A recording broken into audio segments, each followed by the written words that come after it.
So we'll start with the new standard. So please open up your rough book or chart book or whatever you want to do, because you have to write down now theories. Write down notes, graph, chart, points. Okay, anyhow, my book is there, but more importantly, you have to understand what you need to write, because this particular chapter is 80% theory. Hardly, if you see out of 60 questions, 10 question is something what we will solve. That too is theory. Rest everything is a pure theory only. Followed, no? Journal entries will come.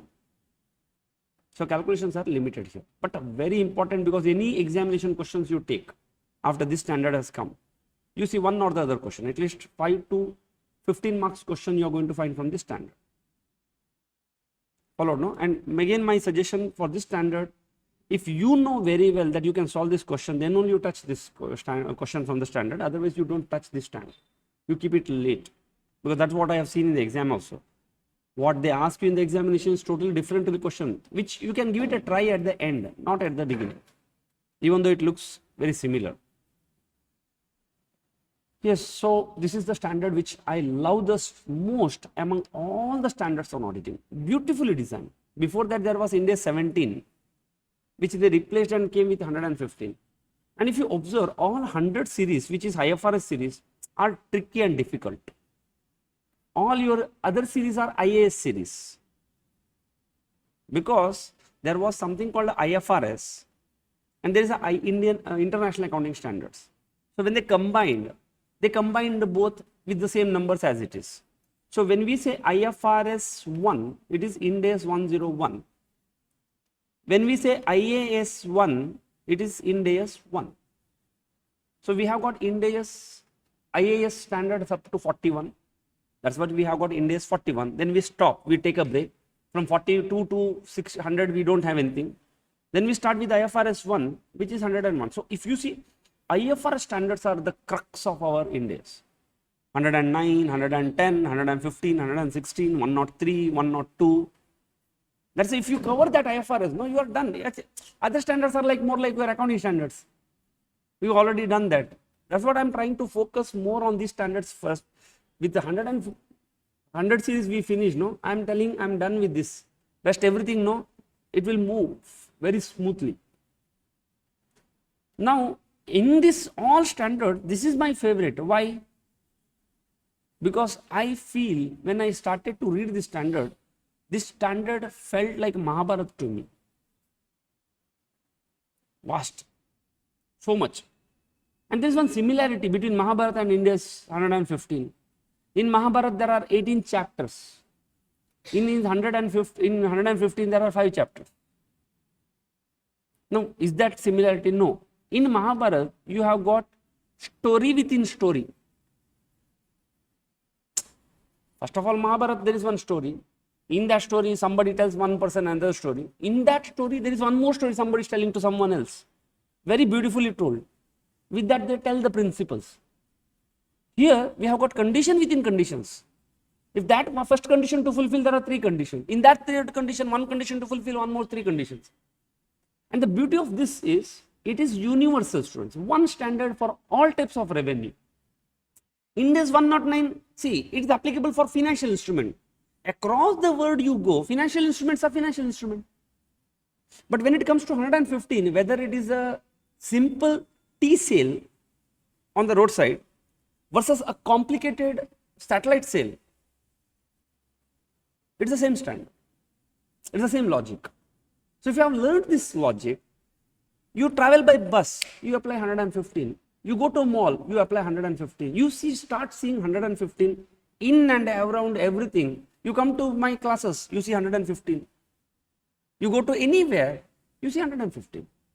So you should understand how the revenue recognition should happen. Now 40 to 50% of the frauds happen through creative accounting, and in that creative accounting happens in revenue recognition. How? Side agreements, cut-off altering, billing documents altering, bill and hold, upfront fees, sell-through agreements, round-off transaction, intergroup transaction, fictitious sales, no provisions. Now, Ind AS 115 is going to give a checkmate to all these things. These things will not give any more incentives to do any financial frauds. See why this is important, because see, generally when the listed companies share revenue goes down, their share prices will go down. So they are forced to manipulate, do creative accounting there. And first thing they look at the revenue. Anybody, 40 to 50% of the time, any fraud happening, Enron, revenue recognition fraud. You're this guy who is that Satyam, Ramaling, revenue recognition. You take any company, at least out of 10, 5 companies you find revenue recognition.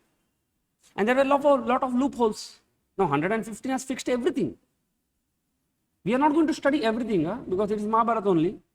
We are studying how much relevant for our exams. Followed, no? Have you come across this type of offers? Buy rupees 500 worth and get 5 rupees sugar free. Are they giving anything free? Or are they really giving sugar at 5 rupees? No, Baba. But how the accounting is going to happen now? How much revenue I should recognize for sugar? 3 rupees. See, if you buy worth 500 rupees, you will get sugar for 3 rupees. You come across this type of offer? Are they really selling sugar at 3 rupees? No. Nothing in this world is sold free of cost. Even though there is something available in YouTube free of cost. There is nothing called free of cost. Understand, students? This principle you have to see. It may be just an English for you. But the day you resign from the job, then you realize only thing free of cost in the life is our parents. This is not even I told. Some CFO, when I was working in a company, his name is Ajaz Shaw. Very fantastic. He was always used to tell this. Only parents are free of cost in our life. I never understood because I was working at that time. The day you resign and start doing something on your own, no, you understand. So clear, no? So there is, okay. So how to account this now 3 rupees sugar sale? Will you pass the entry? Bank account debit to sugar sales 3 rupees. It becomes a wrong amount. So how to account this now? I may give you discount. I say buy one, get one free. Pay for 12 months, 13 months is free. Take loyalty points. You can use it any point next within 1 year. How to account this? I'll give you combined thing. Inverter and charger together and one bundle price. How to account now? Like this I can bundle anything. I can inverter and one house also I can bundle and give it to you. Interesting, no? Interesting? You want to learn how to do that accounting? For this we have to understand the principles of what they have told. So that we have that conceptual clarity when we are the auditors. We exactly know how to do the revenue accounting so that somebody will not do fraud there. So coupons, buy get one free, EMI payment, lifetime warranty, return within 7 days, credit points, free installation, scratch and win, exchange offer 70%. So many much more marketing offers going forward. You should know how to account. That's it. That's the crux of what I'm going to teach you. So what we are going to discuss is a variable consideration. Okay, not this. There is something. This is from the working. What is that called? Calculation problems. I told you, 20% is calculations, 80% is theory. In 20%, there are more factors. These are all the aspects we are going to cover. But to solve this, we have to understand that 80% of the theory. So as and when we finish the theory, we'll come back here. We'll try to see what that problems are. But theory questions you need to understand in detail. Okay, so now let us move into the theoretical aspects. More questions? Okay, I can expect, no? So many questions, you can open up your mind, no? Okay.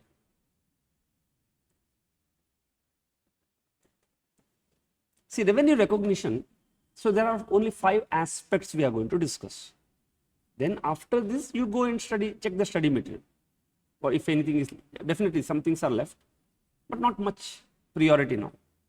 First, we will discuss about a 5-step model. People will always say 5-step model, 5-step model. What does that 5-step model for revenue recognition holds for? How it works? Then special cases of revenue recognition. I showed you, so many: gift, coupon, warranty, buyback, sale or return. We will understand that. There are some 7 cases. Contract modification, how it happens, we will see. Contract cost, a very small thing. Only 2 questions here. Small thing. If at all I look into this, The heart of this is this 5-step model for revenue. You can compromise with all other things, but not the first one. First one should be there, part of it should be there in your blood. It should be way of your thinking. So what is this 5-step model? If at all you have to recognize the revenue, it's like a format. Always step 1, check if there is any contract with the customer. Because if there is no contract, no revenue recognition is possible. Okay, once if there is a contract, you need to identify the performance obligations. A new word, correct? Have you heard about this performance obligation? Okay, in our English language you must have heard. We can understand performance obligation. But what does this performance obligation means in accounting? You will come across certain words called a distinct and series of distinct goods. Followed, no? That we need to understand what you mean by distinct goods. Then comes one product level test and contract level test. Just like in 109 we have done, no? Business model test and SPPA test. So we have to do something like that. Then we have to fix the transaction price. Transaction price can have a different breakup like fixed price, variable consideration, financing component, non-cash consideration, consideration payable to the customer.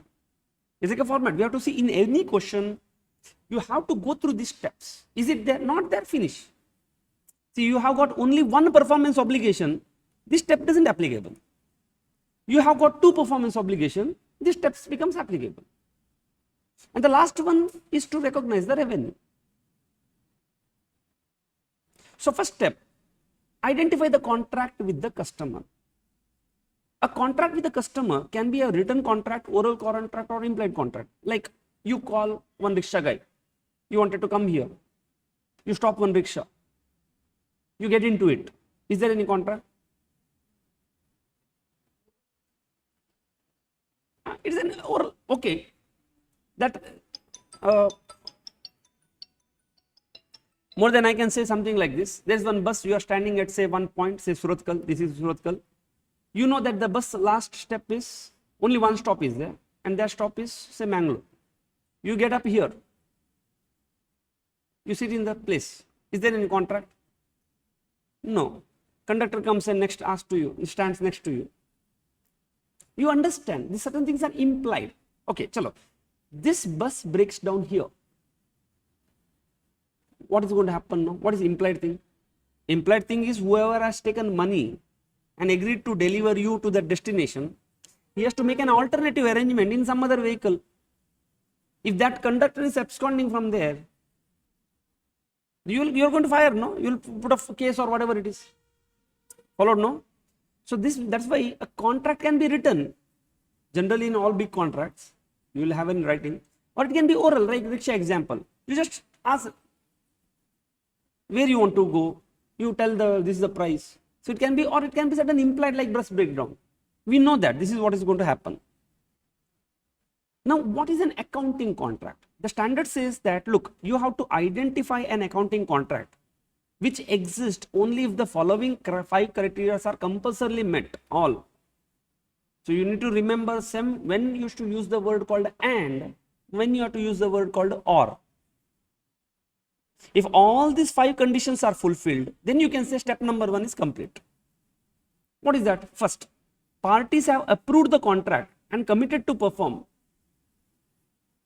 Like you stop the rickshaw guy, you ask him, will you take me to Mangalore? He says, I will not take you. Contract never happened here. Then where is the question of revenue recognition? You sat into that rickshaw. Did both the parties have approved? Yeah, otherwise you would have told, no, get down. Or he cannot forcefully pick you up and make you sit in that seat. Followed, no? So both the parties have agreed. Identify each party's rights. Now what is the right of that rickshaw guy? To get the collection. What is your right? To get travel there. In between, he says, okay, I have to one function to attend there. You sit in the rickshaw, I'll go have my food and come. Will you permit? You would have told on that, when I sitting in the rickshaw only, you should have told me this. Then he says on the way, there are some coconuts and all, I will put that on your head also. You will not permit. No, so that means both the parties are very clear about each party's right. They can identify the payment terms, which is at the beginning only. There is some commercial substance also, it is not free of cost here. And the last one, it is probable that you are going to collect the entity's consideration. Now my only question is, you fix 50 rupees from point A to point B to travel. Followed? Now there can be two scenarios. You pay 50 rupees in advance, or you pay 50 rupees once you get delivered. You reach the destination. My only one question to you is, who is the supplier? Rickshaw guy. Who is the customer? You are the customer. So revenue recognition is applicable to the supplier, not for the customer here. When he will pass the entry for revenue, to revenue, when he will say? When the service is rendered. He cannot say to revenue when you get up into the rickshaw, irrespective of whether you have paid the advance or you have not paid the advance. But the moment he renders his service, he is eligible to claim the revenue. That's called a performance obligation.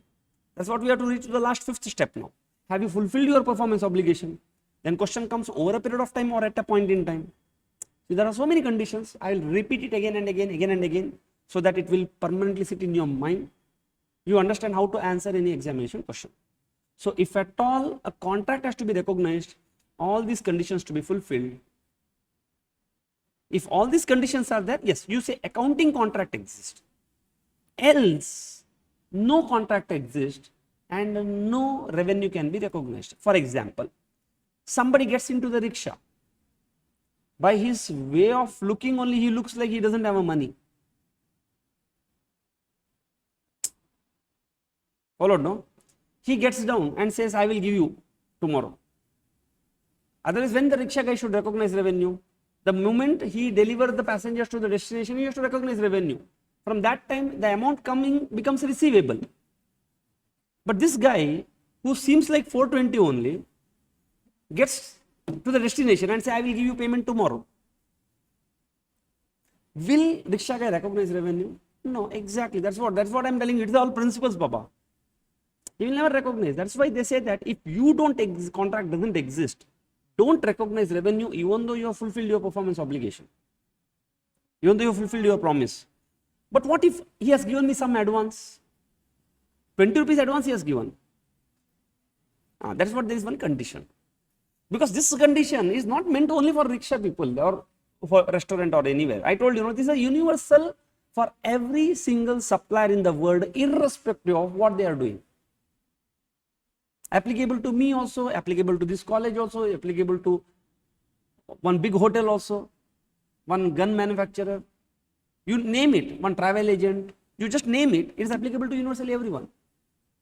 That means, what I feel, whoever designed this standard, no, accounts is there in their blood. It's there in their blood. As we proceed further, you see how beautiful conditions have been given. Pure commercial common sense, nothing else. If you are in that commercial position, what your commercial common sense would have told? Yes, they have drafted it like that. They said when the contract does not meet the recognition, because it has failed any one of the substance there out of 5, but entity receives the non-refundable advance, it shall recognize it as a revenue only when either of the below two conditions is met. 1. You don't have any obligation to perform the goods, and substantially all the consideration received, and it is non-refundable. Like you have paid that rickshaw guy some 10 rupees. You have fulfilled your performance obligation. He is not going to give you balance money, that you know. Then whatever advance money received, you can recognize it as a revenue. You pass debit, customer advance account debit to revenue. Or contract is terminated. Like you called someone and booked one hotel. On that day you didn't go. That person says, I am not going to come. Contract is terminated. And consideration received is non-refundable. Then that hotel person will say, okay Baba, if you don't come today, your booking is cancelled, advance money is gone. Now whatever advance money he has received, no, that can be recognized the moment the contract gets terminated. So we have to wait for any one of these three things to happen. And until it happens, whatever money I have received, it should be kept in advance from customers. It should not go to revenue. But any one of the condition is fulfilled, I have to transfer it from advance to customer to revenue. Are you clear about this? These conditions are clear?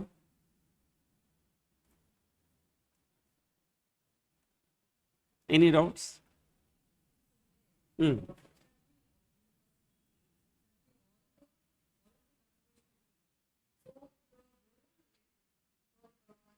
That means what happened? No, you have like progressive billing or something you are doing. 90% of the money you have received and 100% of the work you have done. Followed, no? And whatever you have received is not refundable. In such case, first condition is the maximum case, no? Second condition gets attracted. Because when we talk about advance, this is that security deposit type of advance we are talking. Generally, it will get terminated and it is not refundable. In such case, it is not accepted. Like you take one ticket. You say, sir, I want to cancel the ticket. He says, gone, money gone is gone. That means I will recognize it as a revenue, even though I have not given the service there.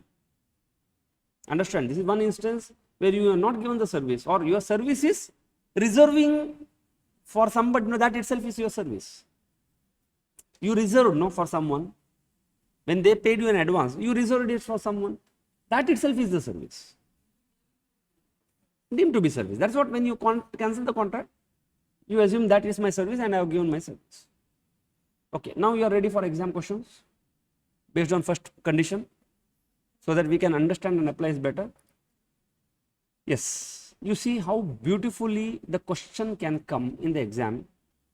Entity G enters into a contract with the customer P for sale of machinery for 20 lakhs. Okay, I am a manufacturer. Okay, you are a manufacturer. I am your customer because you are revenue recognizer. No. You have agreed to sell it to me. How much? 20 lakhs. Now, P Limited intends to use the said machine to start some food. You will ask me, sir, what you will use for? Will you ask me? Will seller ask the customer, why you want this? If I pay you upfront, you will not ask me. But if I take this on credit, you should ask, no? You should know what I am going to do, because how money is going to come to you by me using that equipment. And if I keep it idle, money will not come to me. Will I pay your EMI? Because you are financing me, no?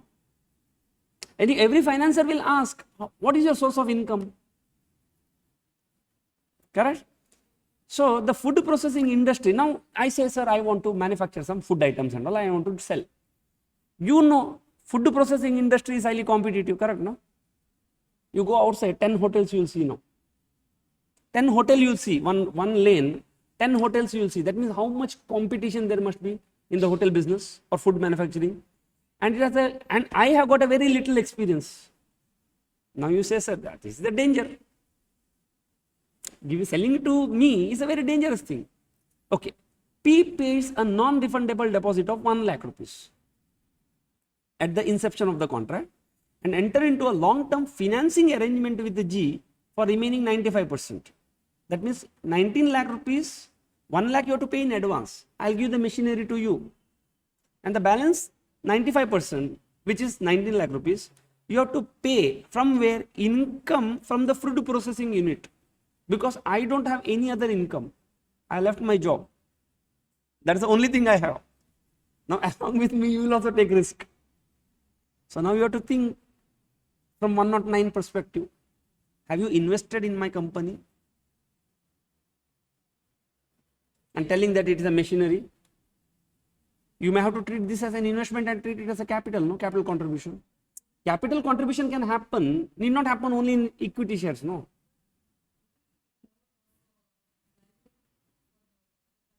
For understand it. That's why, see, understand in detail. You understand everything there. Spend time on question. Now, okay. Now, financing arrangement is provided on a non-recourse basis. What do you mean by this? In examination, they are going to probably, they may cut down this sentence, second part of the sentence. What do you mean the recourse and non-recourse? What is recourse? You should know, because in exam they may remove it. Recurs means, which non-recurs means, if the P is going to default, then maximum thing I can take your machinery back. You can take machinery back. In recurs, you can take my house also. My personal assets you can take to recover the money. Now, who is in danger? Who is enjoying? Who is taking risk here? You are taking risk, no? At your cost, I have taken a machinery. I am trying it. Max to max, if I incur a loss, what I will do? I will raise my hand and say, take your machinery back. And when you get your machinery back, it is not valued at 20 lakh rupees now. You will get your machinery back. I will go and join back my job only again. Now, who invested in whose business here? Yeah, G invested in P's business there in some other way. I don't know. You have to analyze now. Or maybe this is not an investment. Now, G can repossesses the machinery, cannot seek further compensation. The cost of the machinery is 12 lakhs. The difference between 20 and 12 is my profits. So, my cost is 12, revenue is 20. 1 lakh is the money received from the customer. Customer balance is 19 lakhs.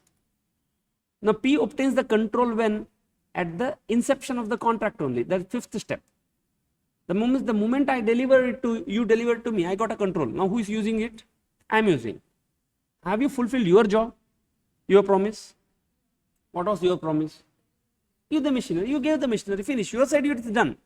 Are you supposed to do anything more? After delivering machine, are you supposed to do anything more? Like give one key. Only if that key is used, then only machine will start. Nothing. No, you have given everything to me now. Now, whether I will use, I will not use, it is left to me now. It is my asset now, or it is your asset.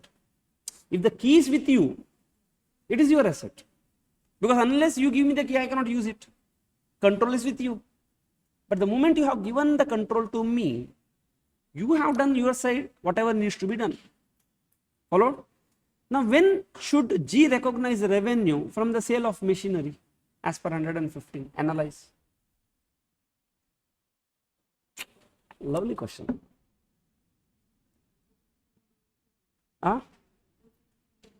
Sorry, loudly.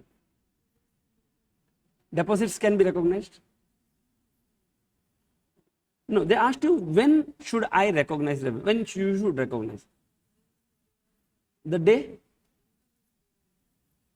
That means everybody is doing like that only. Then what is the difference here? What is the difference in this question? Will every supplier who sells on EMI, will they recognize the income only on the last EMI is paid?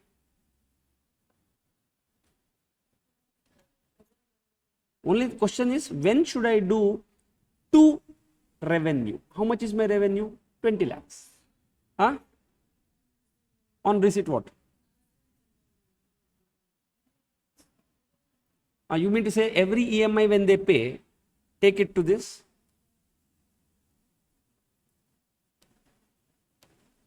That cannot be, no? That happens in the loan, principal repayment. Every EMI will be bifurcated two components there. It is not a loan, no. It is my sale, right? I sold on EMI basis. EMI is a financing component. That we will see how to account that later. I have sold on financing basis. You have sold on financing. There is one interest component, which we will see that they didn't tell you what is the present value and all. See, the standard says simple.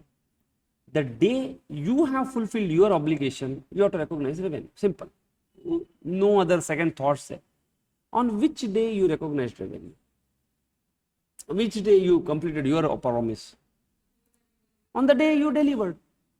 But before that, okay, there are 5 steps. Let us go to the first step. Did you recognize this contract? Yes. Where? Legally. Will accounting wise, will you recognize this contract? Answer is no.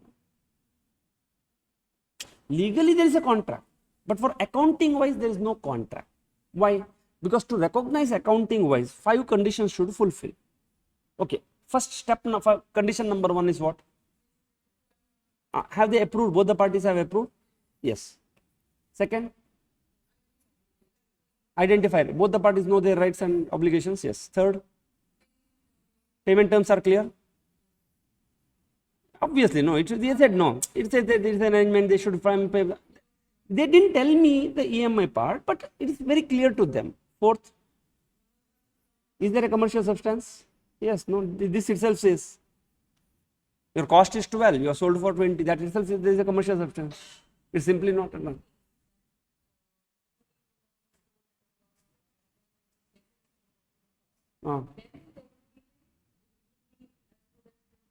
No commercial substance, because if you are selling less than or at the same at cost only, there is no commercial substance. What is the last condition? Probability that you are going to receive the money. Do you have that condition fulfilled? No. Why?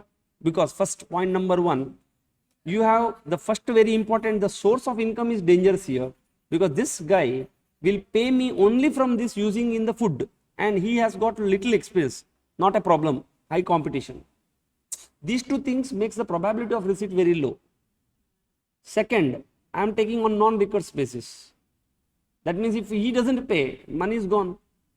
That's why till the time that I really get that confidence that this guy will really pay me, I should not pass revenue recognition entry. Followed, no? So then first I will tell all these 5 conditions has to be fulfilled. But in this 5 condition, the last condition doesn't seem to be fulfilled, because okay, that will application part will see. Then what if you have received any advance? You received 1 lakh rupees advance, no? Can you recognize that? Then they say there are 2 conditions. Entity has got no remaining obligation to transfer and substantially all the consideration. Did you receive all the consideration? No. So first condition didn't transfer. Contract has been terminated and consideration received is non-refundable. Did your contract got terminated? No. That means 1 lakh rupees you cannot recognize as revenue. Which one? Which one? 1 lakh rupees. But contract has been terminated. It is an and condition, no, here. Contract should have got, that means the person should have told, sir, I am not going to pay anymore. Take your machinery back. I will take the machinery back, and whatever 1 lakh rupees you paid, I will transfer to revenue. Then, and until that, I don't know, until P is going to cancel the contract, I cannot recognize it as a revenue.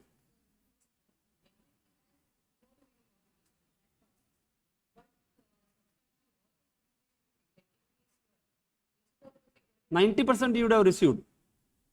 Then see, you have fulfilled your obligation, and all the money you received, and whatever you received, you are not going to give back. Yes, 90. If suppose 18 lakh was received, only 1 lakh was pending, you would have right now you would have passed one accounting entry, bank account debit, customer account debit to revenue 20 lakhs. Bank account 18 lakhs, 2 lakhs due from the customer to revenue, because you have fulfilled your obligation. So whatever you received as an advance, you would have recognized, because you received substantial amount, and whatever you received is non-refundable. But that condition didn't fulfill here. And okay, let us go to the second condition. 1 lakh you received, but is the contract terminated? No. That means on the day of transfer, I cannot pass any recognition entry. Why who credited customer? Debited customer. Yeah, we'll see the journal entry. I'll show you with the journal entry. I told you, no.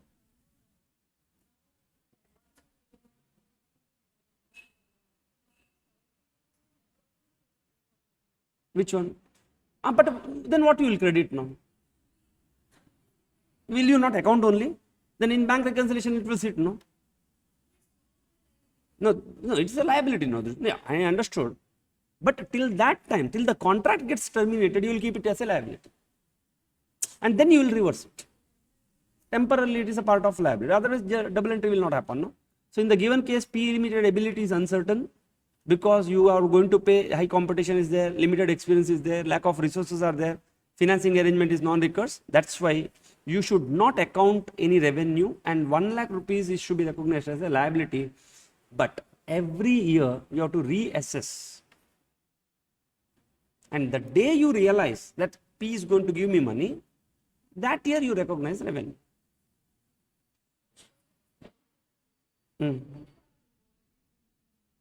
Sorry? It is non-refundable. Again, see, we can analyze from that perspective also, but here from the more perspective of the revenue recognition, we are going to recognize. Otherwise, we have to check now. If it is non-refundable, maybe probably I have made an investment in equity of that person in the form of machinery. So it is not revenue, it is investment. That means straight away it will go to the balance sheet only. My accounting entry will be investment in P limited account debit to machinery. From my books, inventory goes out, no. But that inventory is an investment. So there is no question of revenue only. If it pass fixed for fixed test.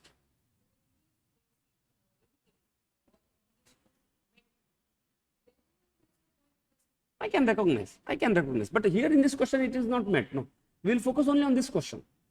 In this question, didn't happen. Okay. This is the answer. And did you see how beautiful?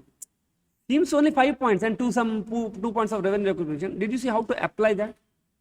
That is secondary. How to present it in the examination?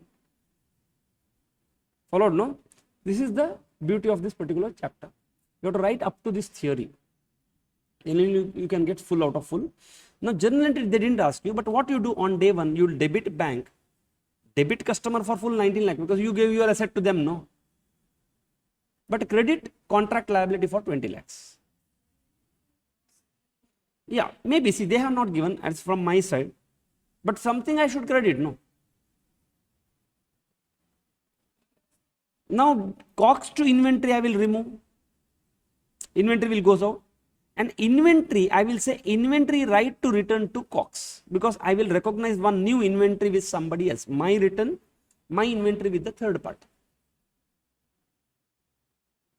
Okay, this is called a right to return accounting. We will do it later because my inventory is with him now, which I can take back or he can return it. How he can return it?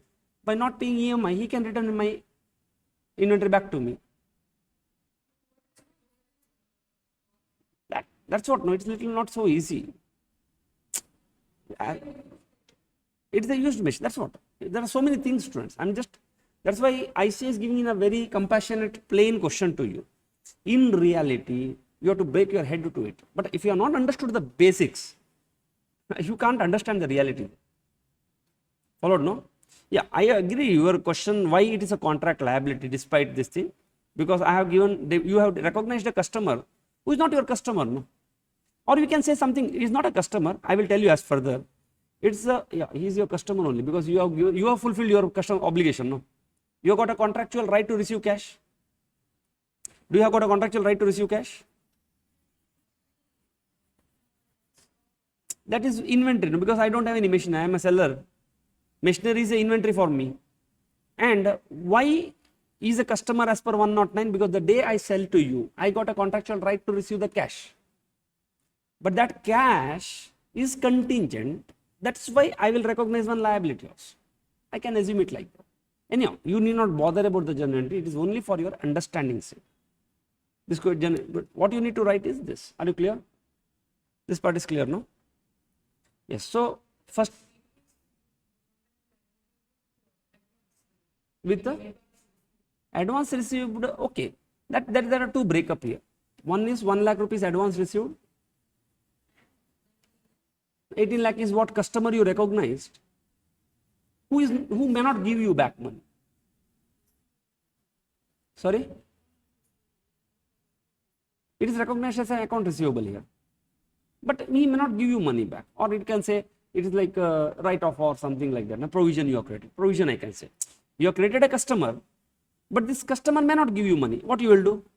Reserve for bad debts. So this is something like a reserve provision.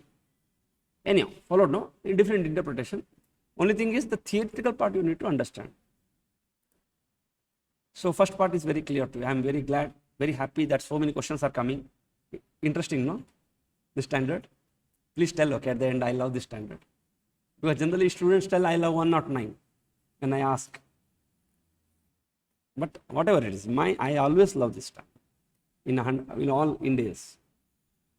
Now we will move on to the cornerstone of the standard called performance obligation. The concept of performance obligation is the cornerstone of 115 because that defines the time of revenue recognition. So we need to have a clarity over how many performance obligations are there.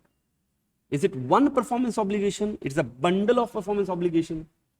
Because that's what is happening right now. Buy one, get one free. Combo offer. All first group you can buy from me. I bundle. Followed, no? So what is a performance obligation? It is a promise. In simple layman language, performance obligation is a promise who the supplier makes to the customer to transfer what? In layman language, you say goods or service. But in accounting language, we say distinct goods or service, or a bundle of distinct goods or service, or a series of distinct goods or service. Then the question, sir, what is series of distinct goods which are substantially same and have got the same pattern of transfer to the customer?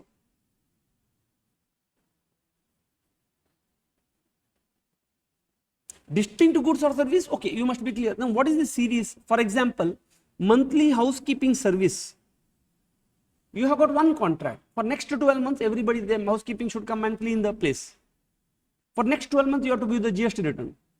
It is every month, it is a substantially same.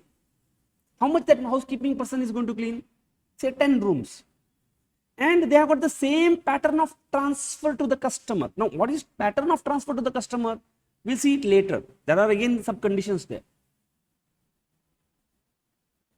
Now, monthly GST return, IT report, or I have agreed to deliver 100 tires to you. You are the supplier. You are given 100 tires. But how? Not at one shot. Say by 10th April 30 tires, 20th April 30 tires, 30th April 40 tires. Like this, you are giving tires from time to time. Now, how many performance obligations are there? One. Which one? Series of distinct goods, not distinct. Why? Because in that series of session code, whatever you are going to give, it is substantially same. Because when you give me tire, every time you give me the same tire. One time that cycle tire, another time the tractor tire, you are not giving, no.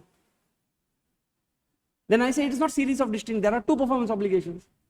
But every time if you give me the same tire, same fan, same dress material, and the same pattern of transfer is going to happen, then I will say the supply of 100 tire is one performance obligation. Yes, I understand some full connection is difficult at this point of time.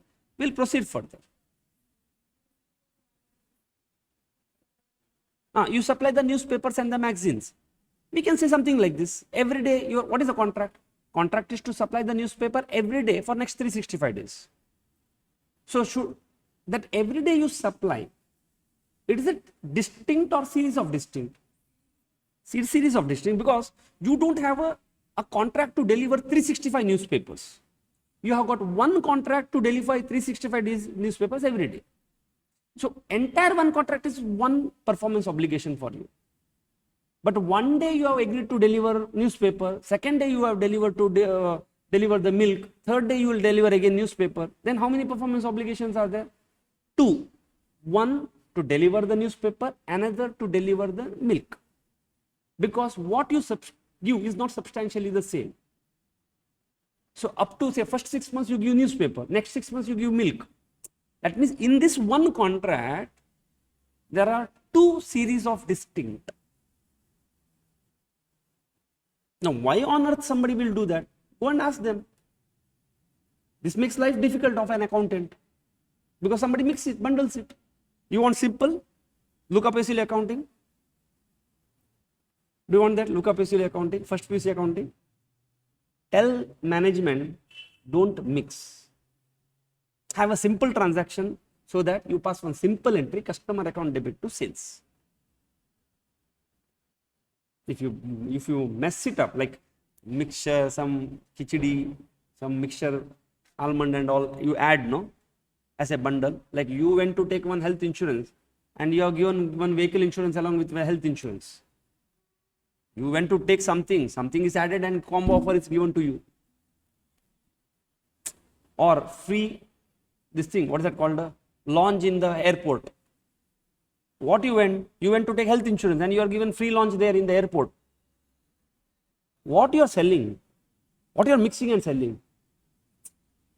There are two distinct things you have sold. It is not series of distinct. Followed, no? So that's what we need to understand here. Now, the promise can be distinct goods or series of distinct goods. Are you clear about this? Now, identifying performance. This is up to now we were talking about the definition of performance obligation. Now, we need to identify in one contract how many performance obligations are there. Now, that contract can be to deliver distinct goods, or that contract can be to deliver series of distinct goods. But do you have one performance obligation or do you have got multiple performance obligation? That depends. That's what now you have to apply certain test. Now, the entity may promise multiple distinct goods, which can be a single performance obligation. You can club so many things, but it's one, or single good but into multiple performance obligation. This combination is there, and when we are talking here, we are thinking about principle. Outside anything can happen. So thus it becomes necessary to identify the performance obligation. So what is the rule to identify the performance obligation? See, there are two tests. Let us go to the distinct goods and services to decide when in one contract you may have one distinct goods or you may have a bundle of distinct goods, but it is one performance obligation or multiple performance obligations. See, understand, both are different. Performance obligation means a promise. So in one contract, do you have got one promise or you have got multiple promise? Like you are sitting in front of me. How many promises I have made? Sure, no? That is what part 1 of that 5 conditions says. Both the parties have that understanding. Do you have a written agreement? No. But contract exists between us. Followed, no? It's an implied contract. But the performance obligation is, okay, what is there in my mind, I will transfer to your mind. Then you suddenly telling, sir, what about this test? What about that mentorship? Now, possible, no? I can club mentorship, I can club your placements, I can club. Do you expect that next placement support also in this? Implied. Followed, no? See, anything can happen outside student. That's what I'm telling you. One contract may have multiple promises. Something may be implied there, not written. So it's very important to account it, because you will pay me one lump sum consideration for that lump. Your placement didn't happen. I have promised you your placement also. You have paid me lump sum consideration. And on day 1 only I have recognized the entry, passed the entry. And that is implied that I have to support you for placement. Did I fulfill that performance obligation? Then how can you allow me to recognize my revenue? You say, sir, I am a customer. When he will recognize what for me? That's what you tell. Followed, no? A customer is not interested in the accounting of the supplier, but an auditor is interested in the accounting of the client, no? Investors are interested, no? Otherwise, you can prepone your revenue recognition without rendering service. Follow? Sorry? I didn't. Sorry. This is overstatement of the revenue. This is what Enron did. This is what God knows how many people are doing. That's why we have to be skilled in audit, because previously we didn't have this tool, students. I'm telling you, your India's accounting standard, revenue, whatever standard is there, no? God knows what it is. I don't remember. You see the power of this. You can tighten the nuts and bolts of the organization with this. They can't tell anything. And I'm telling you, this particular standard is a high probable standard in your interview, next to your India's 109. I'm telling you, other standards you don't prepare and go consultation and all, they will not ask you question. Tell me NCI percentage, if you don't expect. They may ask you a question on revenue recognition or 109. So, what are the distinct goods? A contract with the bundle, because if it is only one contract, only one distinct good, there is only one performance obligation. But if I bundle distinct goods into, and that contains a single PO, even though there are multiple bundles, multiple distinct goods, but it is only one performance obligation. If PO means not purchase order here, performance obligation, I am using the shortcut. If both the below conditions are met, what? 1, product level test. A goods is capable to distinct in itself. Distinct means, now what is capable to distinct? That means customer can benefit from that individual goods on its own, or customer can use that goods with other resources, available resources. For example, you go to one tender coconut, you are feeling thirsty. You go to one tender coconut guy. Will you apply India's 115? Apply, no? You go and say, you will take your contract, sir, please sign this, I want to buy one tender coconut from you. No, it's an implied. You just go and stand in front of that person. What that person will do? Okay, he doesn't ask. Okay, generally, let us assume. Who will ask? Though, if you are a regular customer, he will permit you to select. If you are a one-time customer, he has got certain set of predefined tender coconuts. Okay, my experience, I'm telling you. If you are buying anything, vegetables or fruits or whatever it is on roadside when you go and all, no, if you buy, the simple rule goes like this. If you are a one-time customer, no, you choose it. If you are a regular customer to one supplier, you tell him you give it. Because if you are a one-time customer, the probability is very high that whatever the supplier has given to you, there is one faulty item. Take it. Observe it next time. If you are a regular customer to someone, there is a very low probability that you would have got one faulty item. Okay. Now, what is this customer can benefit? When you went and stood in front of that tender coconut seller, what did tender coconut seller offer you? What did he promise? He gave you one tender coconut and gave it to you. You drank it. You gave the consideration. But what was the promise? What did he promise?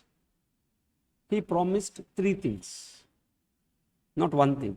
One, he promised you a tender coconut.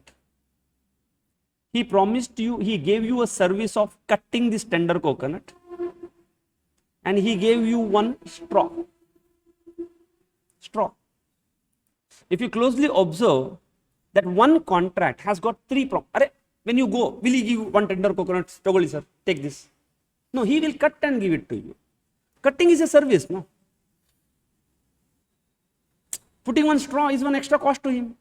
It's also a service offering. He will consolidate three distinct things and gives you one consolidated. It's a bundle. Now, in that, three promises, are they really distinct? Now, can you benefit on individual item on item basis? Like for example, can you go and tell him, sir, don't cut, give me only tender coconut? Is it of use to you? Yeah, because at home there is some puja. You have to keep one full tender coconut. So that tender coconuts itself, on a standalone basis, you can use it.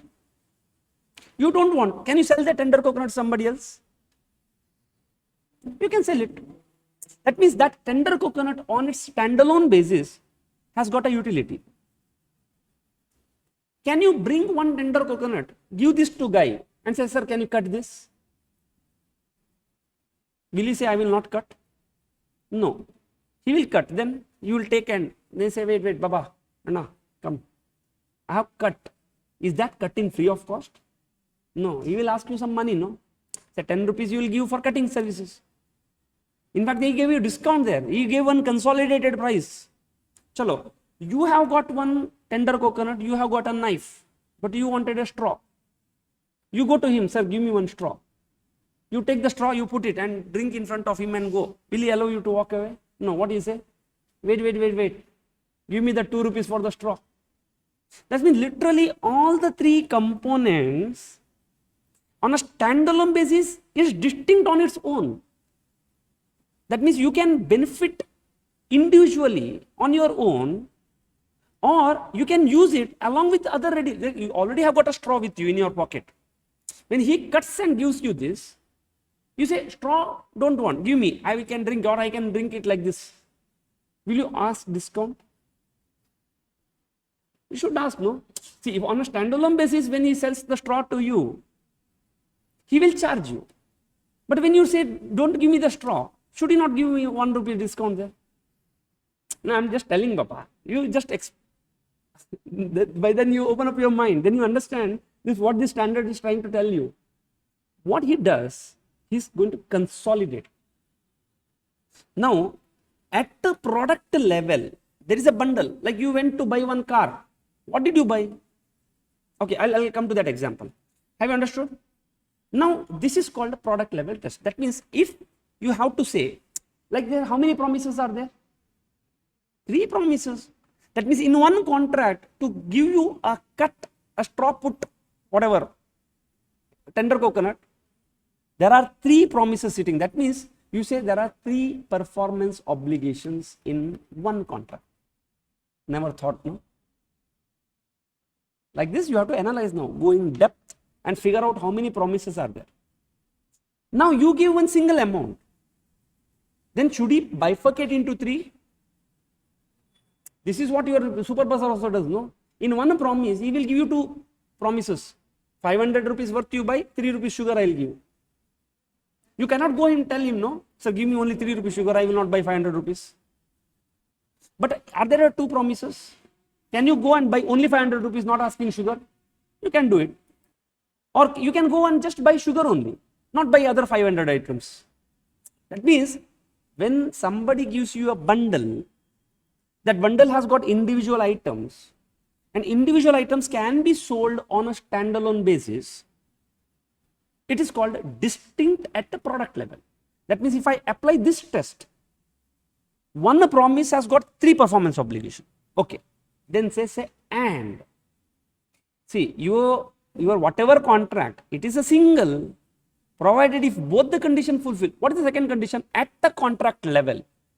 It is like SPPI test, which is very independent. This is business model test. At the contract level, what did you promise? When you went to drink tender coconut, at a contract level, did he offer you tender coconut, cutting service or straw? He offered you a cut tender coconut, ready to drink. That means a goods is distinct in the context of a contract. Okay? In the context of a contract, the objective should test whether the nature of promise is to transfer each of these individual items individually. What you promised at the contract level, did you promise to transfer each of what you promised at the product level individually, or you combine them and you give one output? What did you promise? That's what you need to test. So there are 3 indicators which suggest the nature of the promise, so that they are not separately identifiable. 1, did you do significant integrations? Say, for example, one more example. I will give you a tender coconut example also. Then you should tell me at the end. Okay, so you read this. See, at the product level, you have offered 3 products. But at the contract level, did you offer, really promised 3 products, or combine them and give 1 product? If left to you, you will tell as per your wish. If supplier only will tell them, supplier will, based on the requirement, oh, one coconut guy came, he said, I contracted single thing. Another person say, I contracted only straw separately, this separately. That's why there is one more test. At a contract level, it is it 1 or is it 3? That depends upon 3 indicators. Is it a significant integration is there? Like for example, you went to buy one car. What is the promise by the car seller? What is selling? He's selling a steering, he's selling a tire, he's selling a seat, a body. Is it distinct?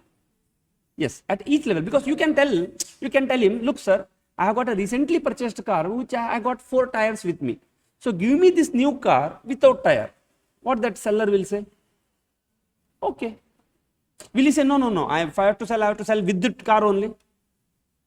No, he will sell you car without tires, for which you ask discount.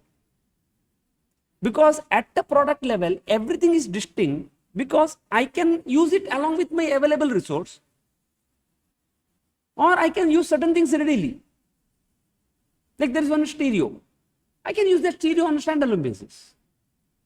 But at the contract level, what is offered to you? A car is offered. How? By integrating all these items which is distinct at the product level. They clubbed it and they gave you car.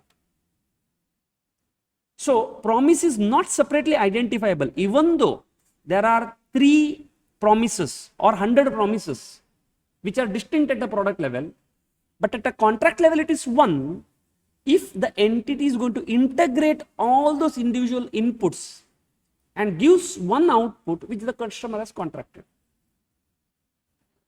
I can say house also. When you go and get one house from the contractor, you give one contract to construct the house. What does that promise? How many promises are there at a product level? Many are there. Flooring is there, foundation is there, wall is there, roof is there, painting is there, electrical work is there. At the product level, are they distinct? Distinct, no? I can tell this contractor, give me everything except electrification. Because my brother-in-law is the electrician, I will get it done from him. Will contractor say no? You should take it from me only? No. Can I tell him, look, you do everything except painting? My sister's husband is a painting business. I want to give it to him. Same, no? Brother-in-law, right? Now, that contractor will say, okay. That means at the product level, it is distinct. But at the contract level, what the contractor offered to me? House, which is integrated. Every single components are integrated and gave it as a single product. That's why, even though product level there are 3 promises, in that contract to construct the house, there is only one promise, that is to construct the house. Have you understood?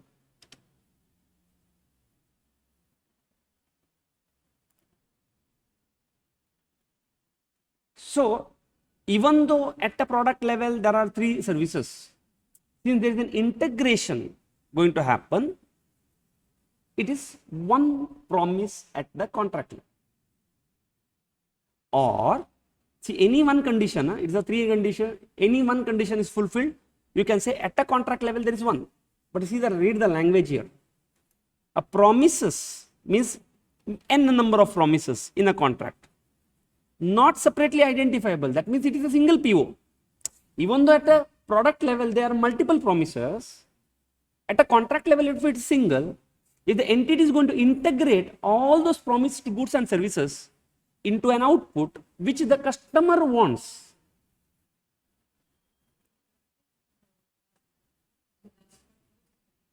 Which?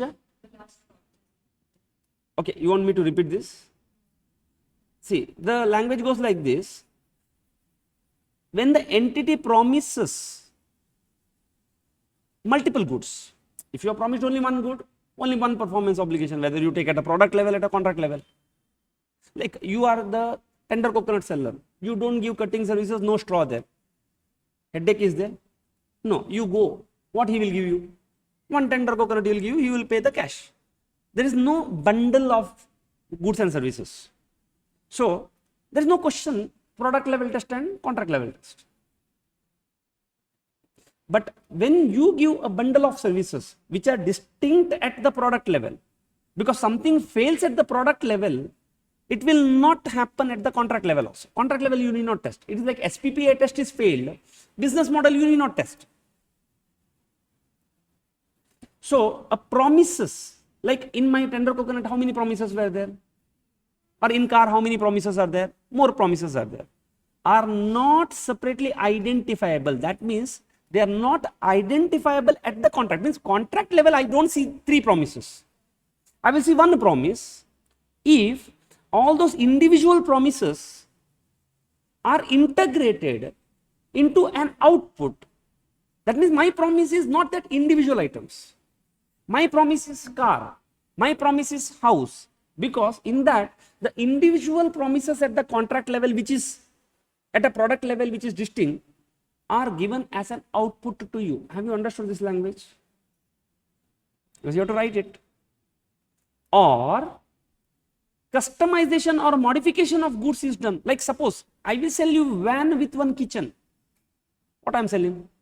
How many promises are there? 2. One is van, another is a kitchen. Now, is it distinct at the product level? Yes, because I can buy only van from you. You this van for somebody, kitchen somebody. I can buy only kitchen from you. Give purchase van from somebody and do the customization. How many promises are there? At the product level, how many? 3. Van is a product, kitchen items are products, plus you give one service of customization, no assembling and all. Assembling service. It's not just in a van one cylinder or gas stove is kept. No. You must have customized something. So, a customization happens now with the inputs. If the promises like your van, kitchen, and service are not separately identifiable because I don't see them as a van and kitchen. And why? Because one or more of the goods or services significantly modifies as the other promised goods or services. I will customize them and I give you a van with the kitchen. I will see one promise at the contract level. Or they are highly interdependent or interrelated. And there should be two-way interrelationship, interdependency. Like when I say, I will sell you inverter with battery, fixed 20,000 rupees. Now, how many promises are there?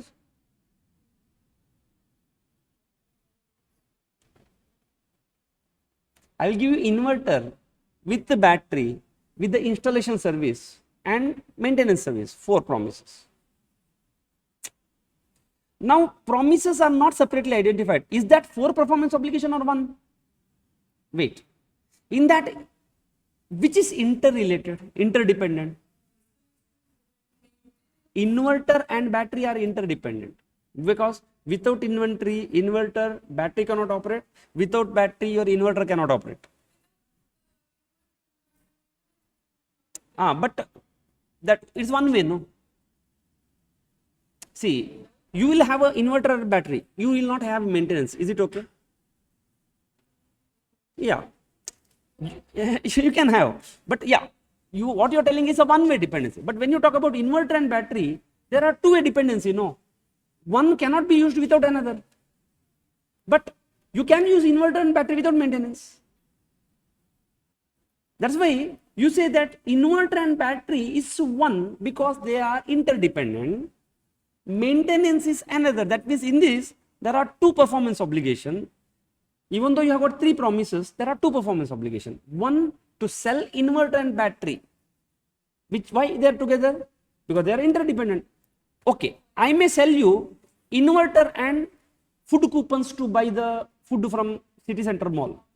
They are not interdependent, no. That means there are 2 performance obligations, or say 3. One is selling inverter to you, one is selling food coupons to you, another is selling the maintenance to you.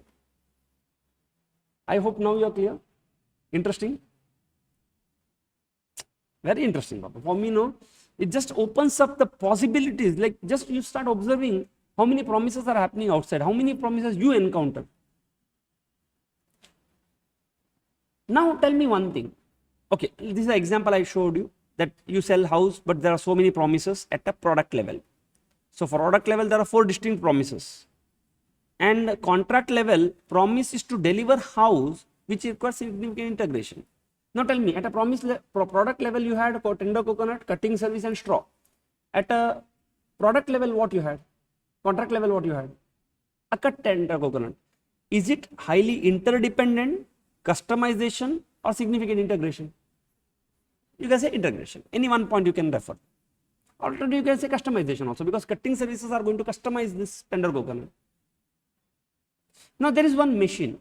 Okay, now you should tell me that somebody promises a machine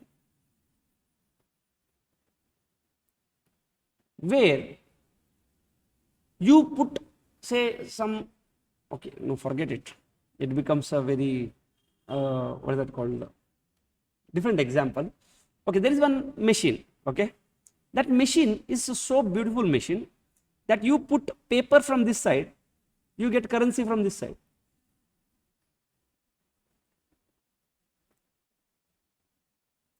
Followed, no?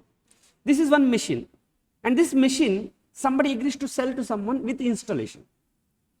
Installation. At the product level, how many promises are there? 2. Are they distinct? No. Because this is a specialized machine. No. Can you, okay, you can buy from him and tell somebody else to install it? No. It is not separable. Somebody else cannot come and install it. The person who sold you, that person only can install it. No. Because that person is a specialized machine. No, there is that person know how to install it. That's what I told. No, you put paper from this side, currency comes from that side. That must be a specialized machine. And who knows that how to install it? You can go and ask somebody else, but that person is going to mess it up. So in that case, at the product level, and can you tell somebody, give me only installation service, not the machine? You will install what? See, inverter,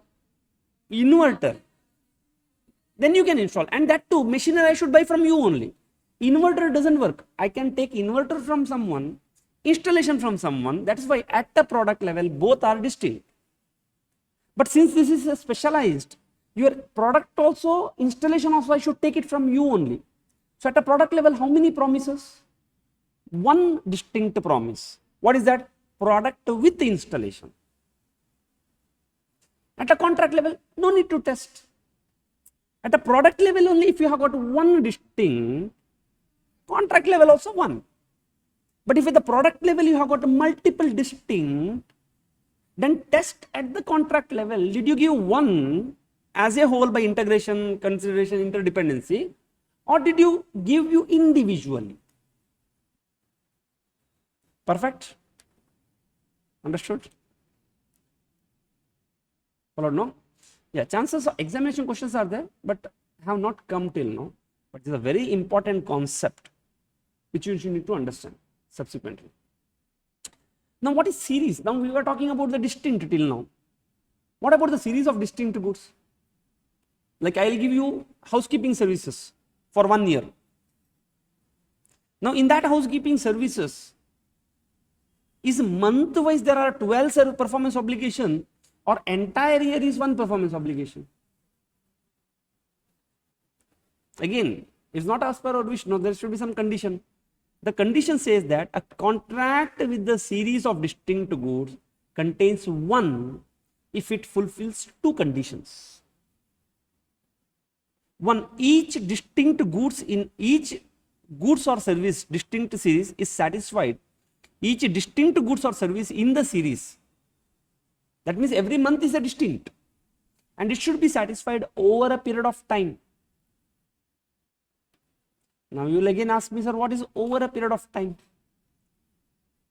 Over a period of time, which will come in step number 5, is something which fulfill any one of the below 3 conditions. I told you, no, step after step, condition within condition. So first of all, to recognize revenue, this is the second condition. In that second condition, we are talking about series of distinct goods. To be a series of distinct goods as a one performance obligation, one of the conditions should be over a period of time. And what is over a period of time? The customer simultaneously receives and consumes the benefits as entity performs, or entity performance creates an asset that the customer controls, or entity's performance creates, no, you don't write now at this point of time, because this we are going to discuss in detail later in step number 5. For time being, it's an information for you. At this point of time, you don't have any applications. When we have application, then only we'll discuss. I will tell you now which is important. And the third one, performance creates an asset with no alternative use to the entity, and I have put an underline, because in these two conditions should fulfill. An entity receives enforceable right to get the payment till the completion date. And if after this, the same method of measuring the entity's progress is followed. That means there are two methods called input method and output method. You should have followed the same method. Like, okay, let us apply this. Let us apply, because it's not required at this point of time, but still for your control, comfort sake. Now you give that housekeeping services. You agreed into a contract to give housekeeping service for next 12 months. Now how many distinct are there? 12 distinct goods are there, like every month. Now, is each of the distinct is satisfied over a period of time? Yes, answer is yes. Why? Because any one of the conditions should have fulfilled. First condition, customer simultaneously receives and consumes the benefit as the entity performs. Is this condition fulfilled? Yes, because once the cleaning is done, did you get the benefit? Yes, so my first condition is fulfilled. The moment first condition is, contract is to clean, housekeeping for next 12 months. So every month, end billing is going to happen. Service is given every day. Should I recognize the revenue every day as and when every day cleaning is done? Or should I wait at the month end to recognize? That depends upon application of the condition, no? Otherwise you permit me, I will every full entire year's revenue I will recognize wrong only, no? Now question comes, have you fulfilled that performance obligation? No, you have given only 1 day service. Can you recognize 1 day service? That's why we have to apply this. First check, is each distinct goods in service is satisfied over a period? Yes. Why? Because as and when, now what is the proof for this? The proof goes something like this. Once the entity gives service, is it required to be redone again by somebody else if the contract is stopped? No, that is the proof for the first condition. Again, we will go in deep later. Then second two conditions are not required. Forget. Yes, this condition is fulfilled. Then, did you follow the same method to measure the progress? That means, what is your method of measurement for you? Time, which is an input method, or time is something output method also. As time passes, since everyday service you have given, you will bill at the end of the month for 1 month service.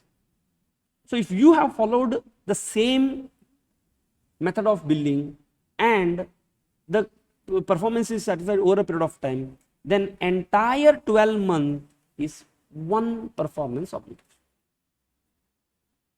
not multiple performance obligation. So performance obligation means what? What is the definition? Simple, it is the promise. Promise for what? Distinct goods or series of distinct goods. Now, if you have got only one promise on distinct goods, no headache. But if you have got a bundled, that means you have got multiple promises in one contract, even still it is a single performance obligation, when at a product level, what you have promised, you can benefit on its own. That means they are distinct at the product level, and there is no integration, no customization, no interdependence. Oh, sorry, there is no. There is either there is an integration, there is a customization, I have to change this, or interdependence. If any one of these conditions is fulfilled, at a contract level, it is one single performance obligation, even though at a product level, you may have multiple promises. Now, coming to the series of distinct goods, in a series means there is a series now. Now, is that series to be broken and to be treated as a multiple performance obligation, or entire series is one performance obligation? That depends upon, is it over a period of time, and you have method followed the same method of measurement. If both are S, it is one performance obligation. Done. Step 2 is finished. Simple, no? Yes. So we will move on to the theoretical part.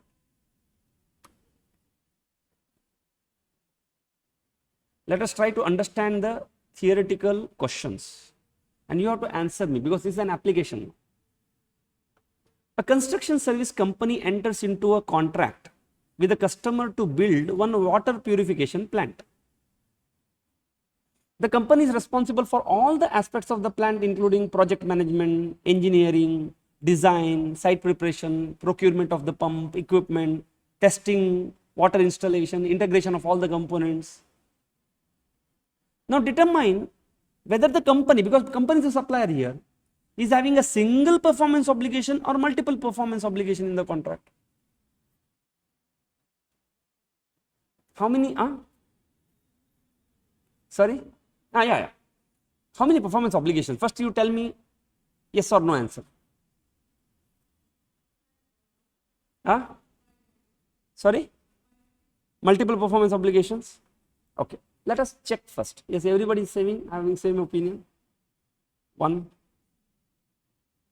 Single. Multiple. Okay. First let us look. At a product level, how many promises are there? So many. Project management is there, engineering is there, site preparation, physical construction. It is not one, it is bundled and given to you one. Are they distinct in itself?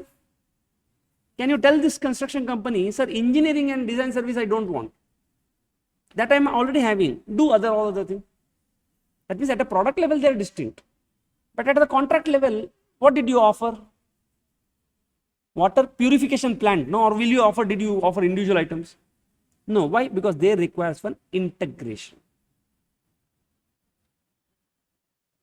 So your answer is, in the context of goods, see, I have given in a similar pattern. If you open study material, one answer in one style, so that you will find it very difficult to grasp what they are trying to tell. You write this only. Let us take risk. But I say should not be a risk, because if at all this question comes and if you write this answer, more than sufficient.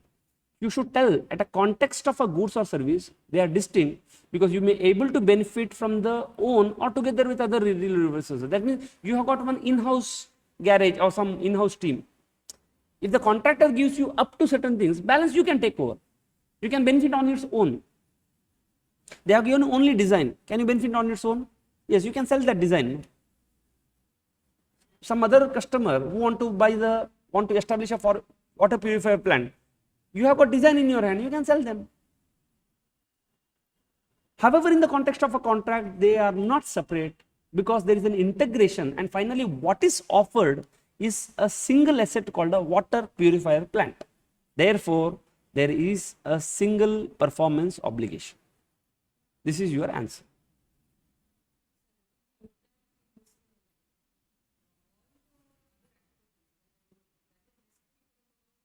You can use it as an input. That's what, instead of integration, you can say, yeah, it's an integration. Now, what is integration? You use that as an input to give an output. Your service, straw, use an input to give one output which the customer wants. Perfect. Yes, we will move on to the next question. Entity enters into a contract to build the power plant, including engineering, site clearance, structure, piping, installation. How many performance? Very good. Instantly you will tell. But you should learn the language here. In the context of a contract, there are distinct. However, in the contract, it is one because there is an integration. So you have to write one among the 3 points, and they say there is a single performance obligation.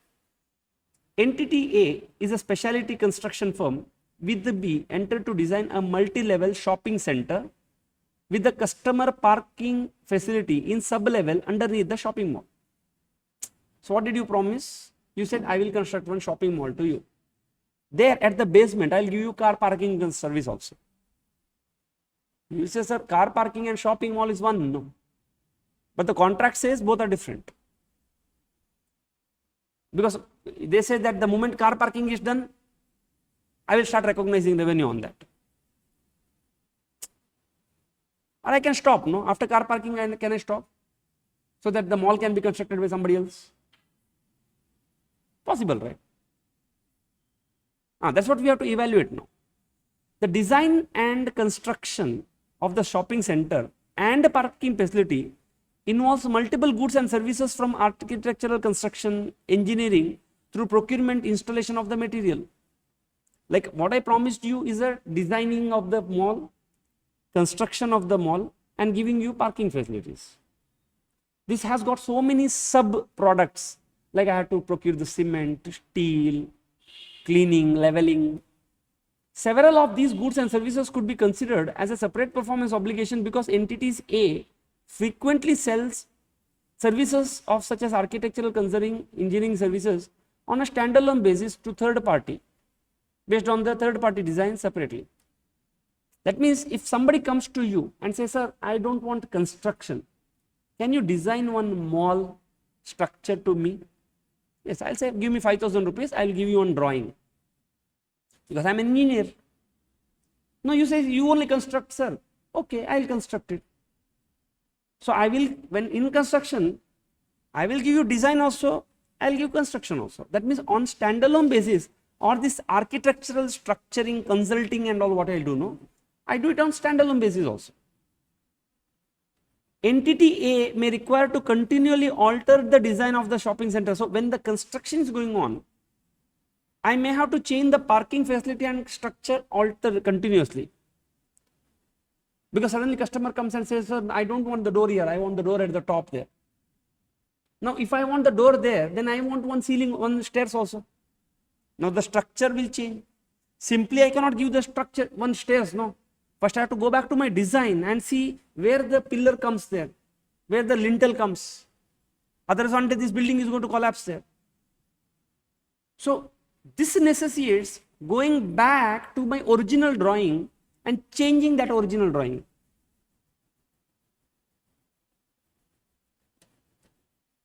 During the construction as well as continuously assess the propriety of the material. Now what I select the material, that should be also good quality. How many performance obligations are there? See the language, you know. How many performance obligations? One. What is your opinion? How many performance obligations? Yes, Kriti said 1. How much? What is the opinion of other students? Yes, Dhanashree. 1. Otherwise, it would have been 2. Okay. At a product level, multiple. At a contract level, 1. Why? Because what customer wanted was a one product called a shopping mall. Now, this is what you are going to use, a customization, not integration. You may have to customize this product from time to time. If you changes customization, go back, change it, alter it. So all these things may require a customization, but you see the language, no? What type of language they will use? They may ask you this question in the exam.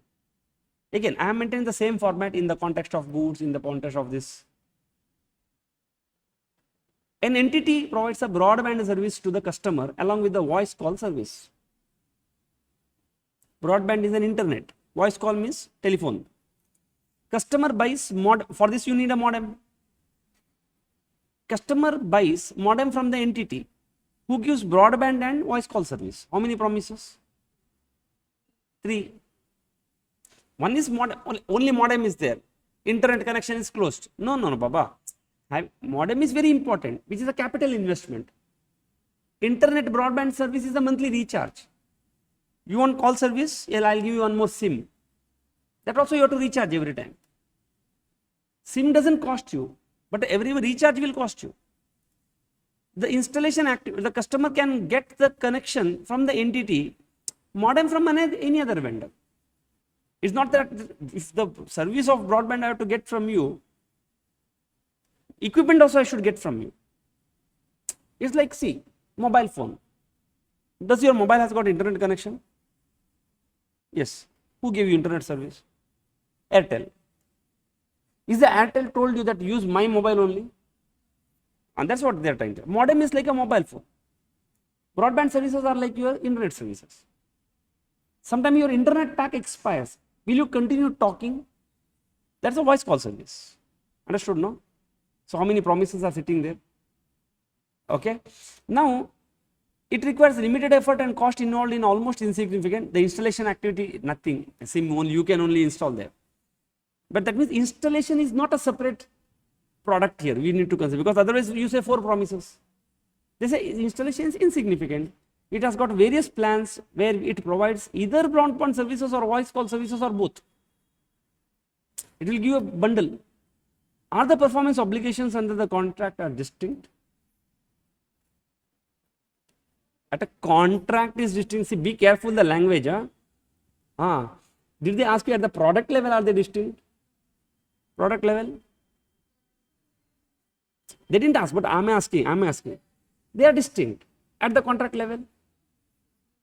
So they are not distinct. So how many promises are there? Some performance obligations are there?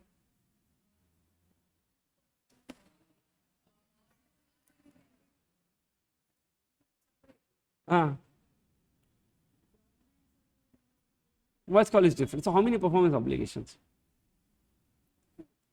2, 3.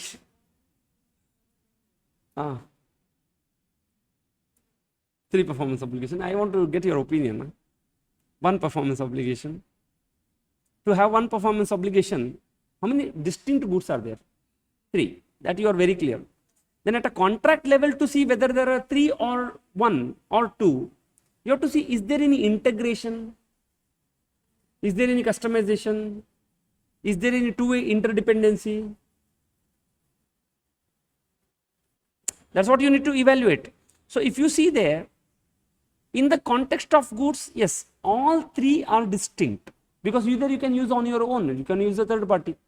But in the context of a contract, broadband and voice are 2 distinct services. They are not dependent or interrelated. That means you can take a broadband from someone, you can take modem from someone. It's not that you have to take both from me only. Jio came once. I'll give my service, I'll give my mobile also. This SIM can be used only in that mobile. In that case, you have got, even though at a product level there are 2 products, at a contract level it's 1. Why? Because there is an integration. This SIM cannot be used in any other, maybe you can use it, but this mobile cannot be used for any other thing.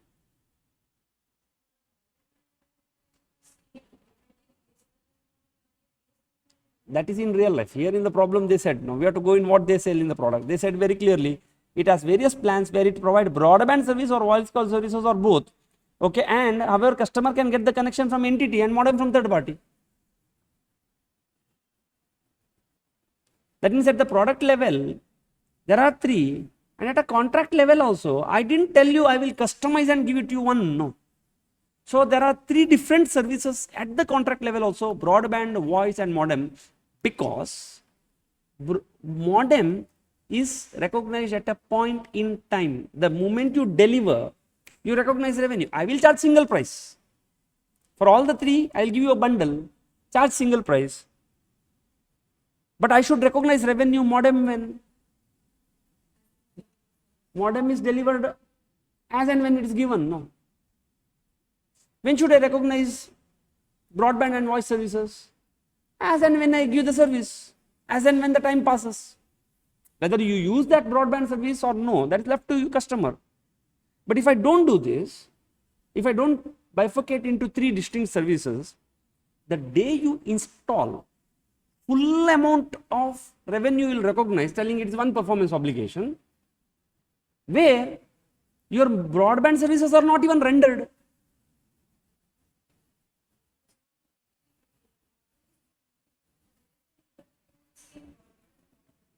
Which one? Is there two-way interdependency?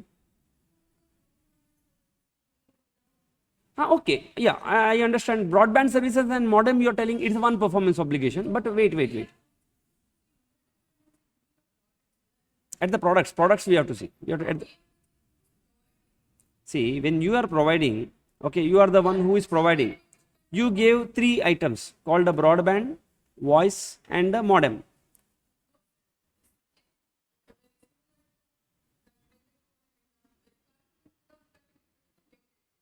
I can guess, like water purifier. Let us, best example is the water purifier.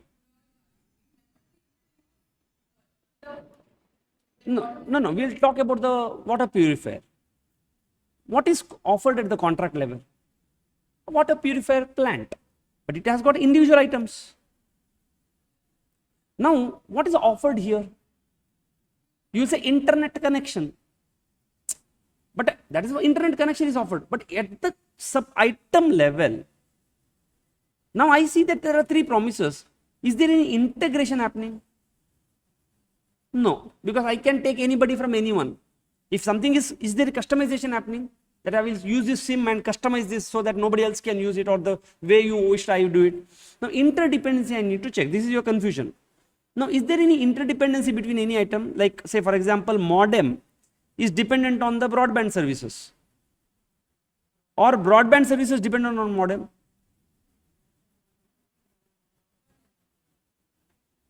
So, you can use broadband only if you have got a modem. But can you use modem for voice call services? Not using for broadband services? SIM, simple. That's why I'll make it very clear to you with the example of SIM card. Your call, your internet. Now it is very clear to you. Now, is there interdependency, two-way interdependency?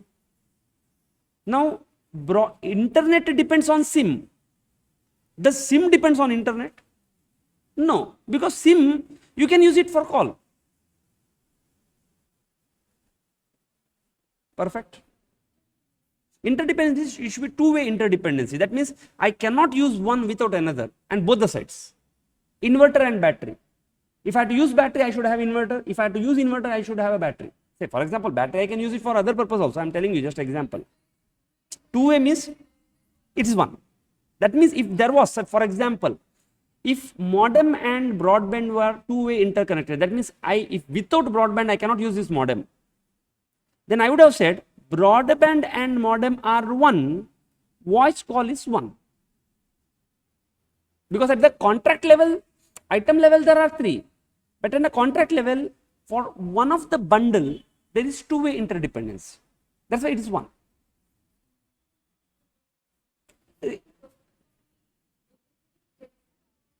See, from the supplier has given to you, can you use it without one another? It should be seen from the customer's perspective. Like customer, can you use SIM without internet connection? Yes. Can't you call? You will recharge only call, no. Can't you use SIM without call? Yes, you can recharge only internet. Followed, no? Can you take SIM from, say, Airtel, recharge from Jio? No, that's not possible. Okay, anyhow, we'll not get into that, because that type of service nobody will offer, no? Because that type, see, then we say that it is not distinct, because both are connected with one. Here, are you clear now? If we have got only two items, internet and SIM, we can say they are interdependent. Once upon a time, there was only call service and SIM. There was two interdependency, because without call service, that SIM is useless, and without SIM, you cannot do the call. Then we can treat both as one. But here, since I can use it independently, I have got three different.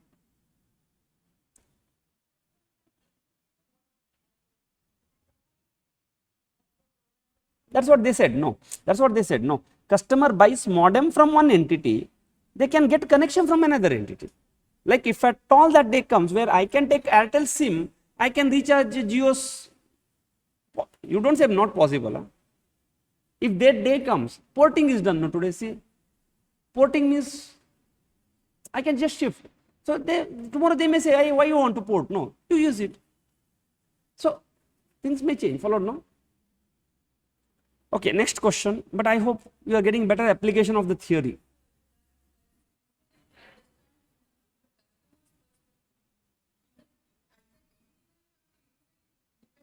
You may use it,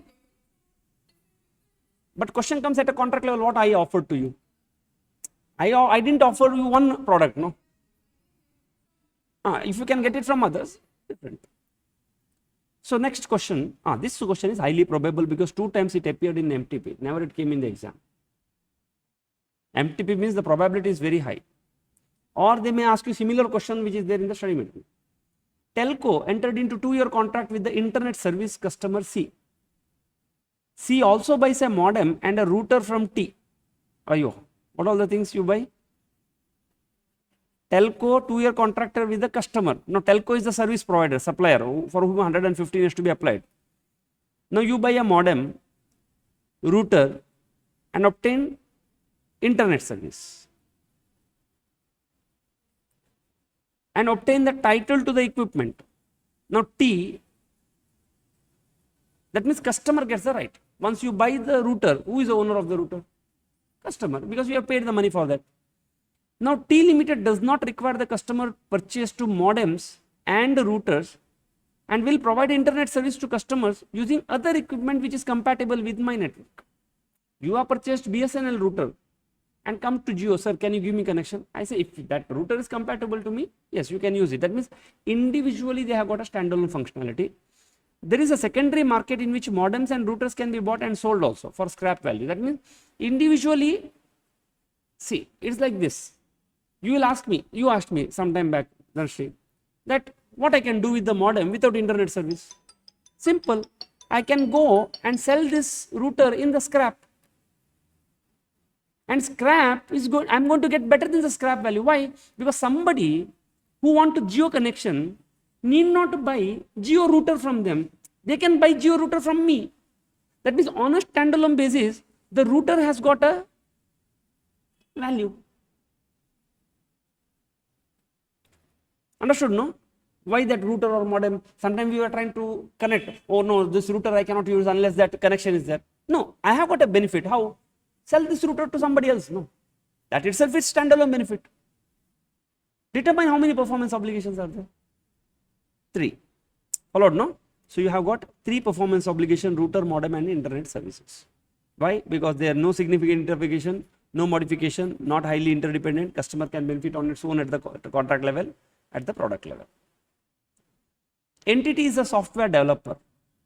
Enters into a contract with the customer to transfer a software license, perform an installation and provides software update and technical support. How many promises? 4 promises for a 2-year period. The entity sells the license, installation and technical support separately. That means somebody comes and say, give me license only, I will give you. He can get installed by third party. Say for example, Tally. You can buy Tally. Can you install yourself? Can you get third party? Can you ask the Tally service provider only, sir, please come and install? You can do that. License, installation service and technical support separately. 1 minute.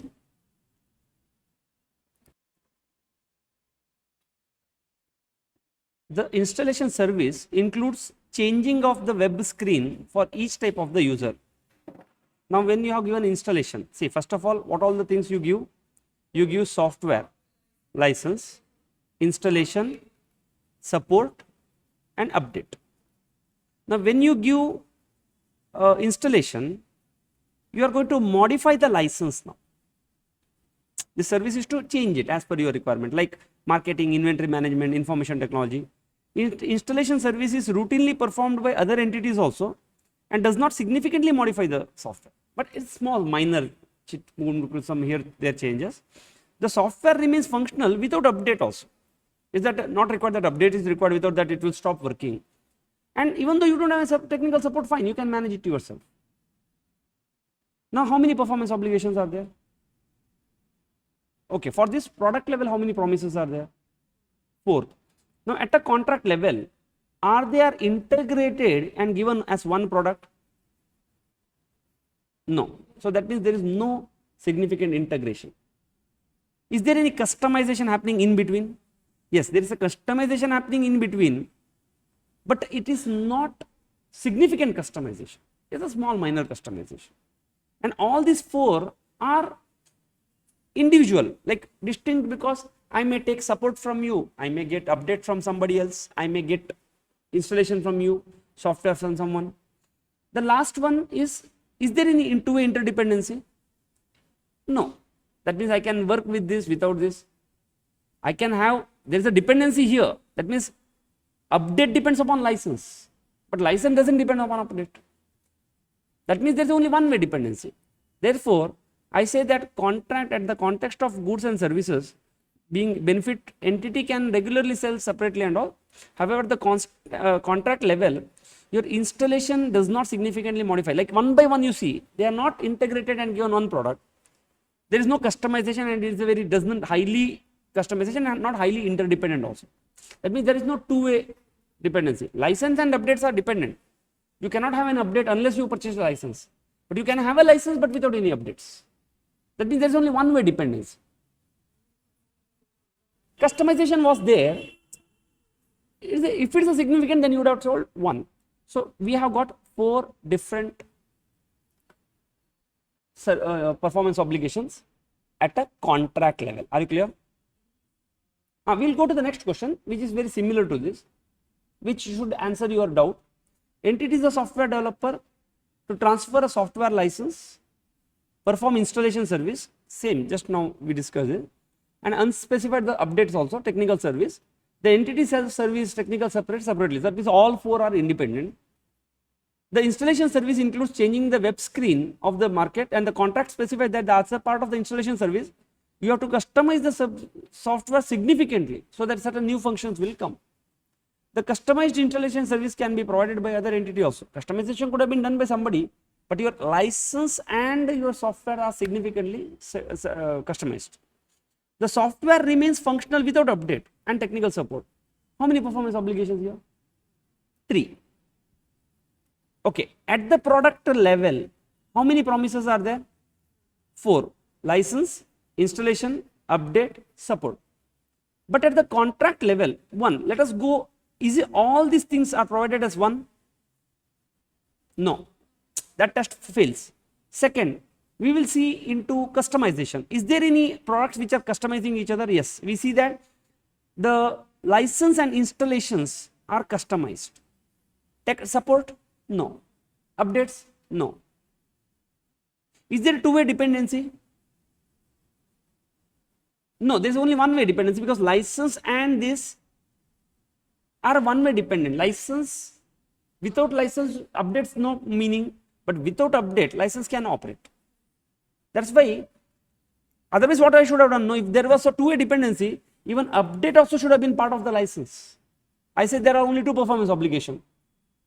So in this case, I say in the context of a contract, software license and installation, you cannot identify them separately. It is one. Software and update, yes, it is not highly interdependent also. Therefore, this contract has got three performance obligation: one, installation service, and software. Software with installation, that is one. That's what customer wants. Software and technical support. And are you clear? This is what doubt you are about to ask, no? Okay, and the last question on the performance obligation. Now, there is a property for sale. Okay, but that property has got sale plus common area. Now, is it distinct in product level? Yes. Common area means that veranda. Can you permit somebody to do some shop in the veranda? Have you gone to the mall? You have got a property. Do you see some common area? So somebody sitting selling ice creams and all? That means common area is a distinct, no, at a product level. That's what we have to talk. No? At a contract level, did you sell property with the common area, or property is separate, common area is separate? At a product level, both are distinct.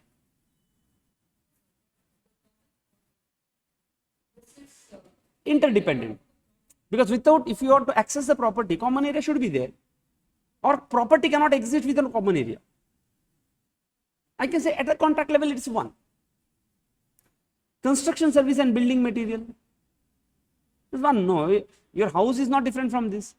Property management services, golf membership, car parking, and land entitlement. I'll explain this one and one. Analyze whether above items can be considered as a separate performance obligation, or it is single performance obligation along with the property being purchased.